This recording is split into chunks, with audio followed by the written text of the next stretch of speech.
Hello, good morning dear student.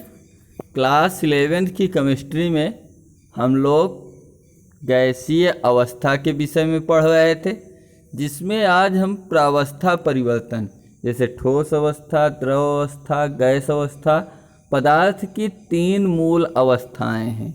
इन अवस्थाओं में हम परिवर्तन कैसे कर सकते हैं, phase change, melting point, boiling point, प्रावस्था परिवर्तन। सबसे पहले हम पदार्थ की अवस्था को परिवर्तित करना सीखते हैं। प्रकृति में उपस्थित कोई भी पदार्थ उचित परिस्थितियों में कोई भी प्रावस्था प्राप्त कर सकता है। या तो वो ठोस अवस्था में होगा, या तो वो द्रव अवस्था में होगा, या फिर वो गैसीय अवस्था में हो सकता है, तथा उचित परिस्थितियां उत्पन्न करके पदार्थ की प्रावस्था को चेंज किया जा सकता है। उचित प्रावस्था मीन्स दाब डालकर या ताप डालकर, ताप बढ़ाकर, या फिर आयतन के द्वारा आयतन परिवर्तित करके उसकी अवस्था को परिवर्तित किया जा सकता है। जैसे कि ठोस है, ठोस आपका बर्फ है, इसको हम गर्म करेंगे, ताप बढ़ाएंगे इसका, तो ये क्या करेगा, पिघल करके द्रव में परिवर्तित हो जाएगा। अगर द्रव अवस्था में है तो उसको गर्म करने पर वो वाष्पित हो जाएगा। इस प्रकार से किसी पदार्थ की अवस्था को हम परिवर्तित कर सकते हैं। उदाहरण, बर्फ को गर्म करने पर यह जल में तथा जल को ठंडा करने पर यह वापस बर्फ में परिवर्तित हो जाता है। ठोस, द्रव तथा गैस प्रावस्थाओं का अंतरा परिवर्तन निम्नवत है। ठोस, द्रव तथा गैस पदार्थों का यहाँ पर अंतरा परिवर्तन दिखाया गया है। ठोस पदार्थ गर्म करने पर ये द्रव में गल करके द्रव में बदल जाता है। द्रव को अगर ठंडा करते हैं तो हिमीकरण के द्वारा वापस ये ठोस में बदल जाता है। द्रव को यदि गर्म करते हैं तो ये वाष्पीकरण के द्वारा गैस में बदल जाता है। गैस को ठंडा करेंगे, संघनन के द्वारा द्रव में बदल जाता है।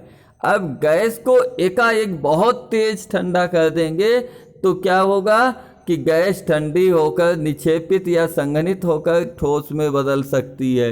और ठोस को एकाएक गर्म कर देंगे जैसे कपूर को, तो ऊर्ध्वपातन के द्वारा ये गैस में परिवर्तित हो जाता है। किसी पदार्थ की भौतिक अवस्था, भौतिक अवस्था क्या होती है, ठोस हो सकती है, द्रव हो सकती है, गैस हो सकती है। भौतिक अवस्था को प्रभावित करने वाले मुख्य कारकों में से ताप एक कारक है। ताप भी एक कारक है जिसके द्वारा पदार्थ को हम परिवर्तित कर सकते हैं, एक अवस्था से दूसरी अवस्था में बदल सकते हैं। आगे देखते हैं ठोसों का गलन। ठोस पदार्थ है, यह किस प्रकार गलता है, पिघलता है। स्थिर दाब पर जब किसी ठोस को ऊष्मा दी जाती है, यदि दाब को स्थिर कर दिया जाए, दाब बार बार नहीं बढ़ाएंगे और केवल ताप बढ़ाएंगे। किसी ठोस को ऊष्मा दी जाती है, गर्म किया जाता है, तो उसका ताप बढ़ने लगता है और एक निश्चित ताप पर उसकी ताप वृद्धि रुक जाती है। एक निश्चित ताप के बाद उसकी वृद्धि रुक जाती है, क्योंकि इस ताप पर दी गई ऊर्जा ठोस के जालक को पिघलाने में प्रयुक्त होती है तथा इसी ताप पर ठोस द्रव में परिवर्तित हो जाता है। ठोस के द्रव में परिवर्तित होने की इस क्रिया को ठोसों का गलन कहते हैं, गलना, पिघलना कहते हैं। अब हमारी हेडिंग होगी गलनांक, मेल्टिंग पॉइंट। किसी ठोस पदार्थ के गलने के लिए आवश्यक ताप उस पदार्थ का गलनांक कहलाता है। यदि ठोस पदार्थ है, जैसे बर्फ है, कितना ताप दे दिया जाए कि वो ठोस पदार्थ गल करके बर्फ से जल में परिवर्तित होने लगे। मान लिया 100 डिग्री सेंटीग्रेड पर वो गल करके बर्फ से द्रव में, जल में परिवर्तित होने लगेगा, तो 100 डिग्री सेंटीग्रेड उसका गलनांक होगा। अथवा इसकी दूसरी डिफिनीशन देखेंगे, वह निश्चित ताप जिस पर कोई ठोस पदार्थ गलने, ब्रैकेट में पिघलने, गलने पिघलने एक ही बात है, लगता है, उसे उस ठोस पदार्थ का गलनांक कहते हैं। अगली हेडिंग है द्रवों का हिमीकरण, फ्रीजिंग पॉइंट।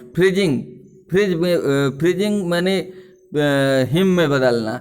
जब किसी द्रव का ताप घटाया जाता है, ताप को कम कर दिया जाए, तो उसके कणों की गतिज ऊर्जा, कणों के बीच में एक संचित ऊर्जा होती है जिसे गतिज ऊर्जा, घटने लगती है तथा एक निश्चित ताप या उससे कम ताप पर कणों के अंतराणविक बल इतने प्रबल होने लगते हैं तथा अंततः द्रव ठोस में परिवर्तित होने लगता है। जब द्रव को हम बहुत अधिक ठंडा करते हैं तो एक ऐसा ताप आता है कि उसके कणों के बीच जो बल है वो प्रबल होने लगता है और शक्तिशाली होने लगता है, जिसके फलस्वरूप द्रव से वो ठोस में परिवर्तित होने लगता है। द्रव के ठोस में परिवर्तित होने लगने की क्रिया को हिमीकरण या फ्रीजिंग कहते हैं। अब हमारी हेडिंग होगी हिमांक, फ्रीजिंग पॉइंट। वह निश्चित ताप जिस पर यह क्रिया होती है। कौन सी क्रिया?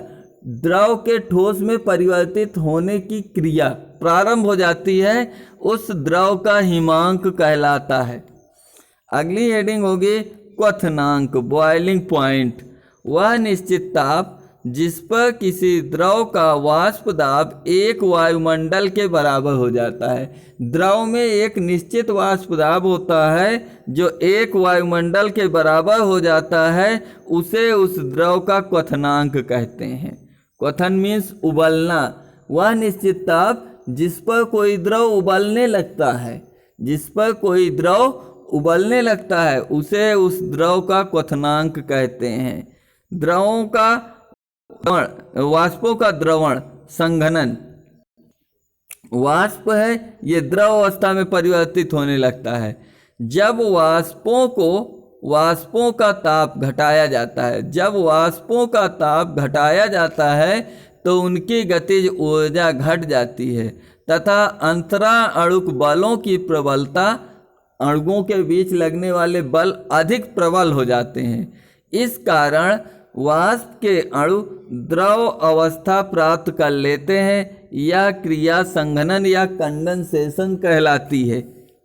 संघनन वाष्पीकरण क्या है?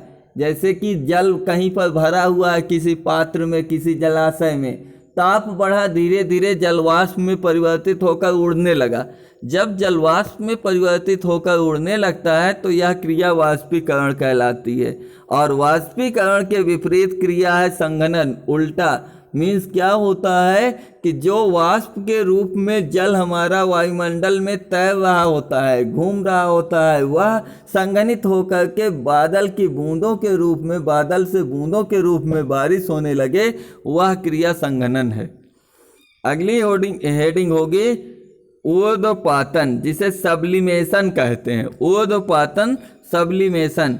कुछ ठोस पदार्थ ऐसे होते हैं जो गर्म करने पर बिना द्रव अवस्था में प्राप्त किए, द्रव अवस्था में परिवर्तित हुए, सीधे वाष्प अवस्था में परिवर्तित हो जाते हैं।